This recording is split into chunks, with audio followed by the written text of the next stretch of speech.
राहुल गर्मियों की छुट्टियों में अपने नाना नानी के गांव गया था। गांव का माहौल शांत और हरियाली से भरा था, लेकिन उनका पुराना घर कुछ अजीब सा लगता था।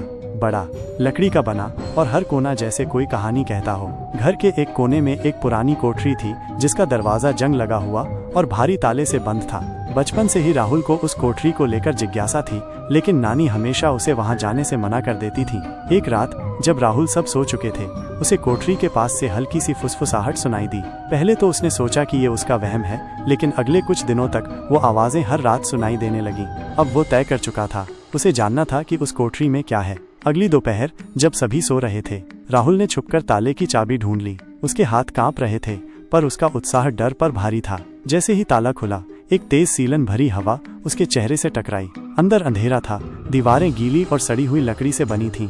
कोने में एक पुराना संदूक रखा था और दीवार पर कुछ धुंधले से खून के निशान थे। जैसे ही राहुल ने संदूक खोलने की कोशिश की, एक ठंडी हवा चली और अचानक एक धुंधली परछाई उसके सामने आ गई। वो डर के मारे जड़ हो गया। परछाई ने धीरे धीरे आकार लिया और एक औरत की आत्मा उसके सामने प्रकट हुई। उसकी आंखों से खून की धारें बह रही थीं, बाल बिखरे हुए और आवाज में गूंजती हुई पीड़ा। तू डर मत, आत्मा ने कहा, मैं तुझसे कुछ चाहती हूँ। उसने बताया कि वो इस घर की नौकरानी थी। सालों पहले घर की मालकिन ने जलन और शक के चलते उसे झूठे आरोप में फंसाकर जिंदा दीवार में चुनवा दिया था। उसकी आत्मा तभी से इस कोठरी में कैद है।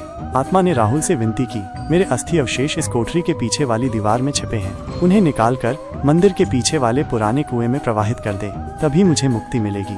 राहुल हक्का बक्का था, लेकिन आत्मा की आंखों की पीड़ा देखकर उसने मदद का वादा किया। राहुल ने गांव की लाइब्रेरी से पुराने अखबार निकाले। साल 1975 में छपी एक खबर में लिखा था, घर की नौकरानी रहस्यमय रूप से लापता। पुलिस ने छानबीन की, लेकिन कुछ नहीं मिला था। अब राहुल को विश्वास हो गया कि जो आत्मा उससे बात कर रही थी वो सच्ची थी। अगली रात राहुल ने दीवार के पीछे से हड्डियों का ढांचा निकाल लिया। वो बहुत डरा हुआ था, लेकिन फिर भी वो उन्हें लेकर मंदिर के पीछे वाले पुराने कुएं तक गया। जैसे ही उसने अवशेष कुएं में डाले, एक तेज रोशनी फैली और आत्मा प्रकट होकर मुस्कुराई।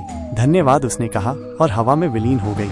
उस दिन के बाद कोठरी से कोई आवाज नहीं आई। घर में एक अजीब सी शांति फैल गई थी। नानी ने राहुल से कुछ नहीं पूछा, लेकिन शायद वो भी जानती थी कि अब एक पुराना अधूरा अध्याय पूरा हो चुका था। राहुल अब बड़ा हो गया है, लेकिन जब भी वो उस गांव में जाता है, वो कुआं देखता है और आत्मा की मुस्कान याद करता है।